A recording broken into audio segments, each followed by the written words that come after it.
Hello, xin chào mọi người, chào mừng mọi người đã quay trở lại với kênh video này của mình ngày hôm nay. Đây sẽ là video thứ hai cho chủ đề tại sao AfD lại nguy hiểm. Trong video lần 1 của mình thì mình đã từng đưa ra những cái tuyên bố, những phát ngôn của những thành viên kỳ cựu, những thành viên quan trọng của đảng AfD và kèm theo những cái phân tích của những nhà tâm lý học, chính trị học, ngôn ngữ học để có thể tìm hiểu được những cái lớp nghĩa phía sau của những cái tuyên bố đó. Những cái phân tích này sẽ vô cùng quan trọng bởi vì đối với một đảng phái hoạt động trong lĩnh vực chính trị thì ngôn ngữ không chỉ dừng lại ở mức là phát biểu ra cái quan điểm của một cá nhân, mà nó chính là một cái công cụ để có thể truyền tải được một cái hệ tư tưởng chính trị của một đảng phái. Có nghĩa là nó sẽ đại diện cho một đảng phái, đại diện cho đường lối, cho hệ tư tưởng của một đảng phái nào đó.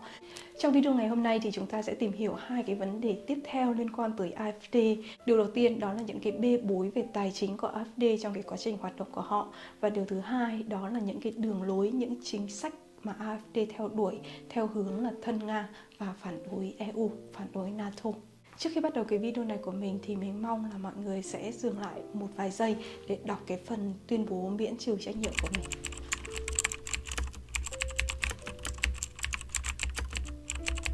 Ok, còn bây giờ chúng ta sẽ bắt đầu về những bê bối về tài chính của AfD.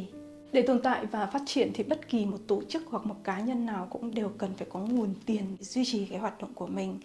Và đối với một đảng phái chính trị ở nước Đức, ở trong một cái đất nước theo cái nguyên tắc đa đảng như thế này, thì một tổ chức chính trị sẽ có cái nguồn tiền chính đến từ 3 cái nguồn sau đây. Thứ nhất là đến từ ngân sách của nhà nước đó. Thứ hai là đến từ cái phí đảng viên của những cái đảng viên mà hoạt động ở trong cái đảng đó. Và cái thứ ba đó là đến từ những sự tài trợ của những cá nhân, những tổ chức, những người mà yêu quý đảng này và muốn ủng hộ cho hoạt động và cho sự phát triển của đảng này. Chính trị là một vấn đề cực kỳ nhạy cảm. Một khi mà chính trị của một quốc gia bất ổn thì nó sẽ kéo theo cái sự bất ổn của tất cả những cái vấn đề khác trong đời sống. Chính vì vậy mà cái sự ổn định về chính trị phải là mối quan tâm, mối ưu tiên hàng đầu của một quốc gia. Và nếu như mà cái việc tài trợ này không được quản lý và không được áp dụng một cách đúng đắn ấy, thì chúng có thể trở thành một cái công cụ để thao túng chính trị, để mua chuộc cái sự ảnh hưởng từ những cái thế lực ngầm từ phía sau. Chính vì vậy mà bất kỳ một quốc gia nào họ đều phải quy định rất là chặt chẽ về những cái đường lối, những chính sách mà họ theo đuổi, cái con đường chính trị mà họ theo đuổi. Và nước Đức cũng vậy. Nước Đức có nguyên một bộ luật quy định về sự hình thành, phát triển và hoạt động của các đảng phái chính trị trong đất nước Đức. Trong tiếng Đức gọi là Parteiengesetz. Và trong bộ luật này đã đưa ra những quy định cực kỳ ngặt nghèo liên quan tới việc tiếp nhận những nguồn tài trợ của một tổ chức chính trị. Và theo đó thì có 3 cái nguyên tắc cực kỳ quan trọng liên quan tới vấn đề này. Thứ nhất đó là một tổ chức chính trị của nước Đức sẽ không được phép tiếp nhận những khoản tiền đến từ ngoài châu Âu, trừ khi cái người đó, cái người mà ủng hộ đó là công dân của nước Đức. Và những cái việc mà nhận khoản tiền từ một đất nước thứ ba, nhận khoản tiền thông qua cái việc mạo danh ấy, là những cái trường hợp cấm tuyệt đối và không được phép xảy ra trong cái quá trình hoạt động của các đảng phái. Điều thứ hai đó là đối với những cái khoản tiền tài trợ từ 10.000 euro trở lên thì bắt buộc phải được khai báo vào trong báo cáo tài chính của tổ chức chính trị vào cuối năm, có nghĩa là báo cáo thường niên. Và cái điều thứ ba là đối với một khoản tài trợ bắt đầu từ 50.000 euro trở lên sẽ phải bắt buộc báo cáo ngay lập tức cho Quốc hội và phải được thông báo, phải được công khai trên trang web của Quốc hội của đất nước này. Thì đây là 3 cái nguyên tắc cực kỳ quan trọng đối với một đảng phái ở nước Đức trong cái quá trình hoạt động của họ để nhằm ngăn chặn cái sự ảnh hưởng từ một cái thế lực ngầm nào đó. AfD có thể nói là một trong những cái đảng phái mà gặp phải những cái bê bối về tài chính nhiều nhất. Họ là một cái đảng rất là trẻ, bắt đầu thành lập từ năm 2013 và tới năm 2017 là lần đầu tiên được ngồi vào trong Quốc hội. Có nghĩa là tính từ cái thời điểm mà họ được ngồi vào trong Quốc hội cho tới thời điểm này thì mới chỉ có 8 năm. Vậy mà họ đã có ít nhất là 8 lần vướng vào những cái bê bối liên quan tới vấn đề tài chính, khiến cho người ta phải đặt một cái câu hỏi là thực sự AfD có đang phải là đại diện cho người dân Đức hay không? Trong chiến dịch tranh cử của mình vào năm 2016-2017 thì AfD đã ít nhất là 3 lần nhận được những khoản tiền từ những tổ chức đến ngoài châu Âu. Trong đó có một lần có khoản tiền 44.000 euro, một lần 90.000 euro. Và hai khoản tiền này thì đến từ hai cái công ty khác nhau từ Thụy Sĩ. Và cái việc mà nhận một cái khoản tiền tài trợ từ một tổ chức đến từ một đất nước thứ ba Thụy Sĩ không thuộc châu Âu, thì nó rõ ràng là một cái sự vi phạm vào những nguyên tắc mà nước Đức đưa ra đối với hoạt động của một đảng phái. Tuy nhiên thì AfD vẫn cố tình phạm phải, và cái hành vi vi phạm này của AfD đã khiến cho đảng này phải nhận một cái án phạt lên tới 400.000 euro. Thì đó là cái vụ bê bối đầu tiên của AfD liên quan tới vấn đề tài chính. Lần thứ hai của AfD cũng là vào trong cái chiến dịch bầu cử năm nay, và khi đó thì Alice Weidel đã nhận một cái khoản tiền 132.000 euro, và lúc này thì bà Weidel và 3 nghị sĩ tiếp theo của đảng này thậm chí đã bị khởi tố hình sự liên quan tới hành vi nhận tiền này, bởi vì họ nghi ngờ rằng có những cái động cơ ở phía sau. Tuy nhiên thì sau đó thì tòa án đã quyết định là đình chỉ vụ án hình sự này mà phạt AfD ở cái mức độ hành chính cũng gần 400.000 euro. Tiếp theo là vào năm 2019 thì AfD cũng đã nhận được một cái khoản tiền 90.000 euro thông qua cái việc in ấn những cái tờ rơi, những cái tờ placard để tuyên truyền ấy. Và cái khoản tiền này mặc dù nó đã vượt quá con số 50.000 euro cần phải khai báo, nhưng mà AfD đã cố tình không khai báo cái khoản tiền đó. Khi mà bị phát hiện ra thì họ đã nói rằng họ không có kinh nghiệm trong việc báo cáo tài chính, vì vậy mà họ đã không biết là họ cần phải báo cáo cái khoản tiền này.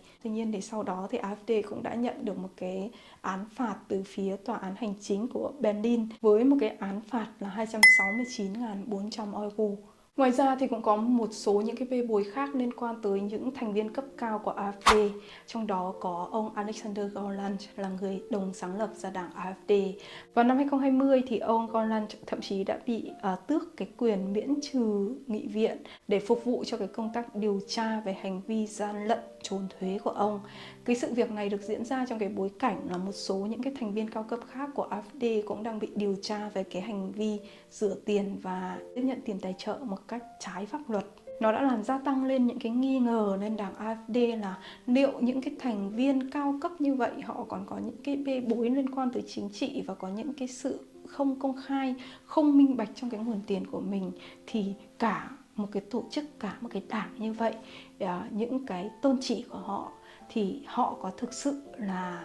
trung thực hay không. Nhưng mà từ nãy đến giờ thì mình kể nó chỉ là những cái scandal rất là nhỏ của AfD thôi. Vào đầu năm nay, vào đầu tháng 2 năm nay, chỉ có vài ngày trước khi mà cái cuộc bầu cử của nước Đức được diễn ra ấy, lúc đó thì AfD đã nhận được một cái khoản tiền rất khủng lên tới 2,35 triệu euro từ một cá nhân đến từ Áo. Thì khi mà AfD khai báo cái số tiền này với Quốc hội thì người ta đã đặt ra một cái câu hỏi là tại sao một công dân Áo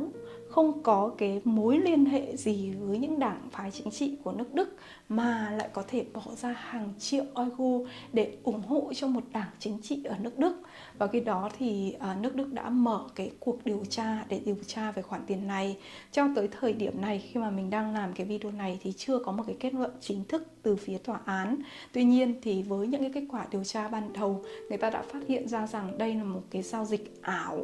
một giao dịch bù nhìn, có nghĩa là cái cá nhân, cái người mà tài trợ cho AfD đó chỉ là một người trung gian mà thôi, còn cái người mà thực sự đứng phía sau của cái khoản tiền này lại là một cái người khác. Và đối với những cái giao dịch mạo danh như thế này, hoặc là trong tiếng Đức người ta gọi là giao dịch người dơm như thế này, sẽ là những cái giao dịch bị cấm tuyệt đối, không chỉ trong vấn đề chính trị mà ngay cả trong kinh tế, trong tất cả những cái lĩnh vực khác của đời sống, bởi vì họ muốn ngăn chặn tuyệt đối cái hành vi rửa tiền. Và cái việc tạo ra những cái giao dịch mà có nhiều lớp trung gian như thế này sẽ nhận được những cái bản án rất là khắt khe của nước Đức. Thì nếu như cái cuộc điều tra này mà kết thúc mà cái kết quả nó bị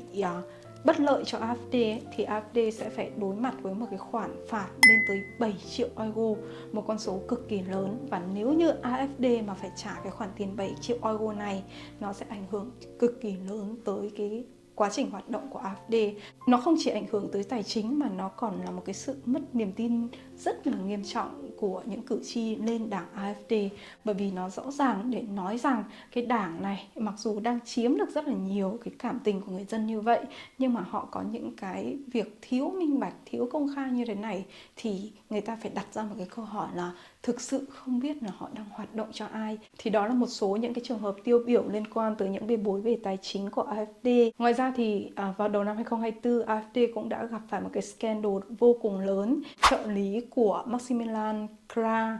cũng là một nhân vật rất quan trọng trong AfD, thì vị trợ lý này của Krah đã bị chính phủ Đức bắt và buộc tội về cái tội gián điệp cho Trung Quốc. Sự kiện này đã khiến cho AfD bị nằm dưới một cái tầm kiểm soát lớn hơn, và cái tên gián điệp này đã chuyển ít nhất là 500 tài liệu mật của Nghị viện châu Âu và của nước Đức liên quan tới những cái dự thảo pháp luật và liên quan tới những cái cuộc thảo luận mà lẽ ra là không được công bố.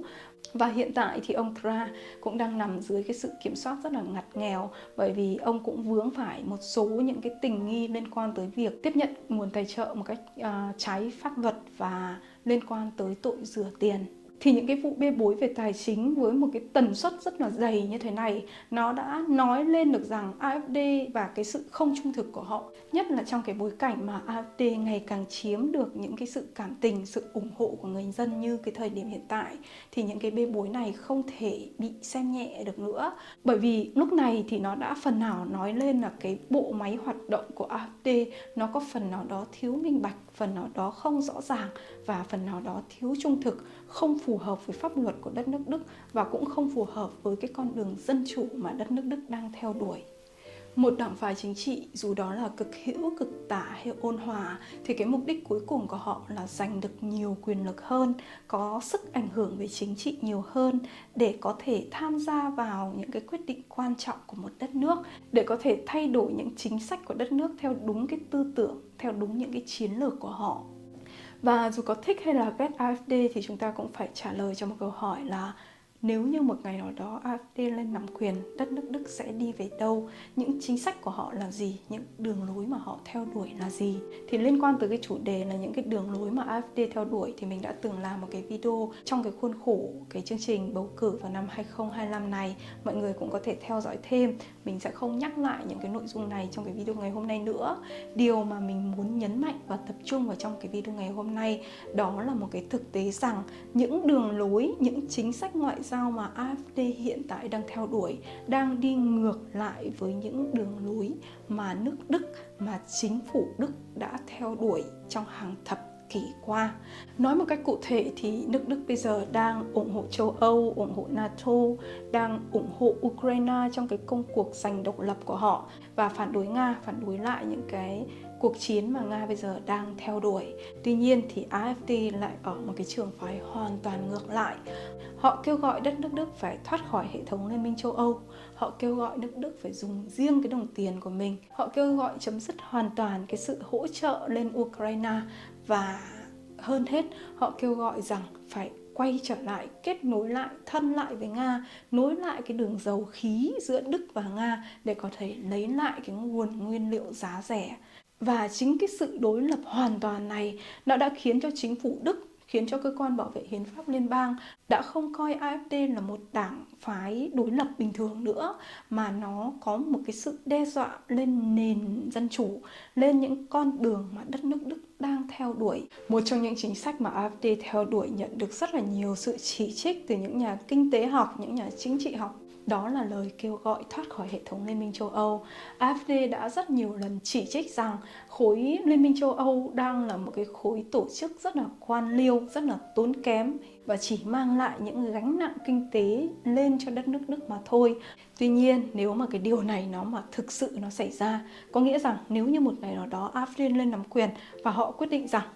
nước Đức sẽ rút khỏi hệ thống Liên minh châu Âu, nó sẽ để lại những cái hậu quả vô cùng lớn, không chỉ tới kinh tế mà còn tới chính trị, tới vị thế của đất nước Đức. Thì liên quan tới cái chủ đề Brexit này, mình cũng đã từng làm một cái video rất là cụ thể. Nếu như mà ai quan tâm thì cũng có thể theo dõi ở phần góc trên này hoặc ở trong cái phần mô tả của video này. Mình chỉ tóm tắt một điều rằng cái tầm nhìn về kinh tế vĩ mô của AfD nó đang trái ngược hoàn toàn với cái tầm nhìn của những nhà kinh tế học khác, của những tổ chức tài chính lớn của Đức. Và nếu như một ngày nào đó Đức thoát khỏi hệ thống Liên minh châu Âu thì khi đó thay vì những gì mà AfD đang quảng cáo thì sẽ có một sự đứt gãy trong khối cung ứng nội khối sẽ xảy ra. Khi đó những cái nguồn tiền đầu tư từ nước ngoài chắc chắn sẽ sụt giảm. Bởi vì nước Đức lúc này sẽ không còn là đầu ngõ của châu Âu nữa. Họ sẽ mất đi cái vị thế của mình, sẽ trở nên cô lập. và những cái cuộc khủng hoảng về tiền tệ, về tài chính sẽ xảy ra đối với nước Đức. Nhưng mà quan trọng hơn và nghiêm trọng hơn nữa, đó là cái vị thế của nước Đức ở trong khối châu Âu và trên thế giới sẽ bị suy giảm đi, sẽ tạo ra một cái khoảng trống lớn cho những cái thế lực quyền lực khác. Ví dụ như Nga chẳng hạn, có cái cơ hội để chen chân vào châu Âu, tạo ra những cái sự ảnh hưởng chính trị mới, những cái trật tự quyền lực mới ở trong khối châu Âu. Một trong những chính sách mà có thể nói là đáng lo ngại nhất của AfD, nó không chỉ ảnh hưởng tới kinh tế mà còn có ảnh hưởng sâu rộng tới chính trị, đó là cái đường lối thân Nga của AfD. AfD có thể nói là đảng phái lớn duy nhất ở nước Đức bày tỏ một cái lập trường rất là rõ ràng rằng họ muốn duy trì mối quan hệ thân với Nga thay vì EU, thay vì Mỹ. Họ kêu gọi rằng đất nước Đức bây giờ, kinh tế của đất nước Đức bây giờ muốn quay lại phát triển thì phải bắt buộc quay trở lại kết thân với Nga và nối lại cái đường khí đốt Nord Stream mà giữa Đức với Nga mà đã từng bị phá hủy. Cái việc ủng hộ Nga này không chỉ dừng lại ở những cái phát ngôn chỉ trích cái chính phủ hiện tại, mà AfD còn thể hiện nó qua một số những cái hành động. Vào đầu tháng 2 năm 2018 thì AfD thậm chí đã cử một phái đoàn công khai tới thăm một cái vùng gọi là vùng thuộc địa của Nga, tên là Crimea. Đây vốn là một cái vùng địa phận đã từng thuộc về Ukraine, nhưng mà sau đó thì đã bị Nga chiếm đóng và sáp nhập qua một cái cuộc trưng cầu ý dân. Và cái việc sáp nhập này của Nga đã bị Liên Hợp Quốc phản đối. Liên Hợp Quốc thậm chí còn đưa ra một cái nghị định để phản đối cái việc bành trướng lãnh thổ này của Nga. Và vào cái thời điểm hiện tại thì cái quyền lãnh thổ của Nga lên cái vùng Crimea này vẫn chưa được thế giới công nhận. Tuy nhiên thì bất chấp cho những cái quan điểm lập trường về chính trị như vậy thì AfD đã công khai đi đến để thăm cái vùng này. Đây giống như là một sự công khai công nhận rằng đây chính là một thuộc địa hợp pháp của đất nước Nga. Và không chỉ cái cuộc thăm này mà bên cạnh đó AfD cũng có rất là nhiều những cái lần gặp gỡ khác ở những cái hội nghị kinh tế. Và vào năm 2022 thì AfD cũng đã lên kế hoạch để tổ chức một cái cuộc thăm lên hai cái vùng thuộc địa khác vốn thuộc về Ukraine nhưng mà cũng đã bị chiếm đóng bởi Nga. Tuy nhiên thì sau đó thì AfD đã nhận phải cái sự phản đối rất là gay gắt từ phía chính phủ của nước Đức và họ đã phải quyết định là phải hủy bỏ cái chuyến thăm này. Thì những cái phát ngôn này của AfD và những cái chuyến thăm này của AfD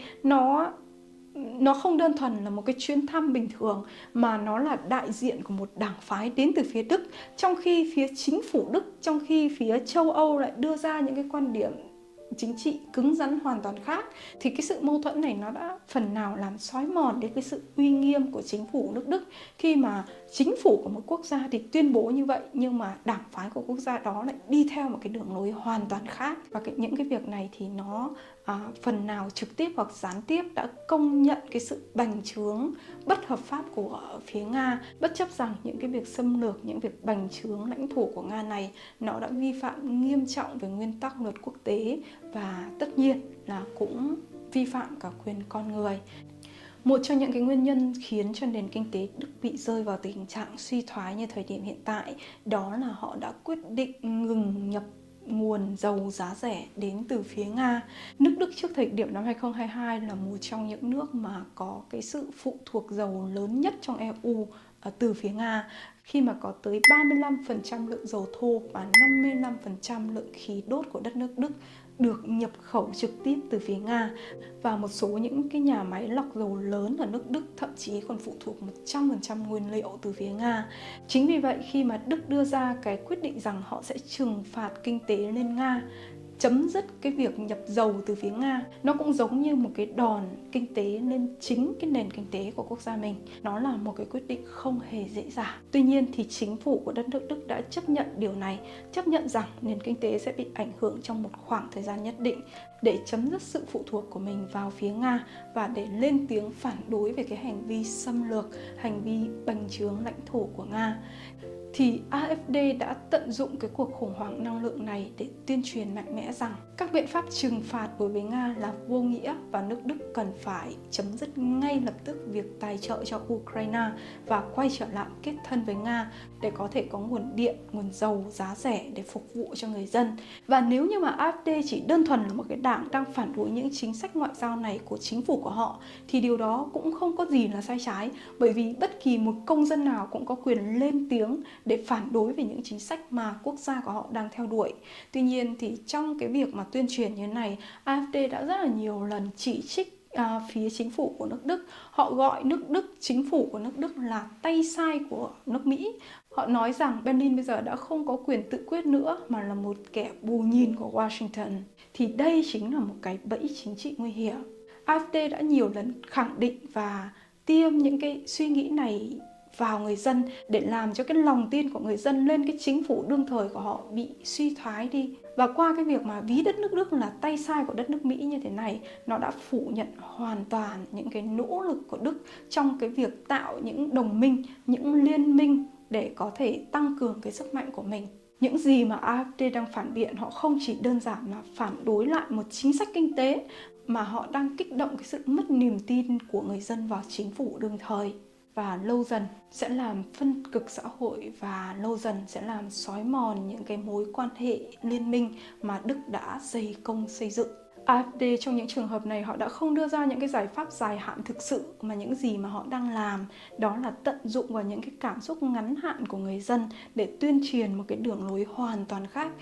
Và nếu như một ngày nào đó AfD lên nắm quyền, đất nước Đức sẽ trở thành một đất nước thân Nga. Họ sẽ vận dụng những đường lối, những tư tưởng của họ vào những chính sách của đất nước Đức. Đất nước Đức sẽ không còn là một đất nước dân chủ, sẽ không còn đứng về phía trật tự pháp quyền, đứng về phía công lý của quốc tế nữa. Bởi vì việc thỏa hiệp với Nga chính là việc thỏa hiệp với việc xâm lược, thỏa hiệp với bành trướng lãnh thổ, bạo lực và một nền chủ nghĩa toàn trị. Và lúc đó nước Đức sẽ dần dần rời khỏi cái trục dân chủ phương Tây. Và đó chính là lý do mà cơ quan bảo vệ hiến pháp liên bang đã coi AfD là một mối nguy hiểm cho cái nền dân chủ của đất nước Đức.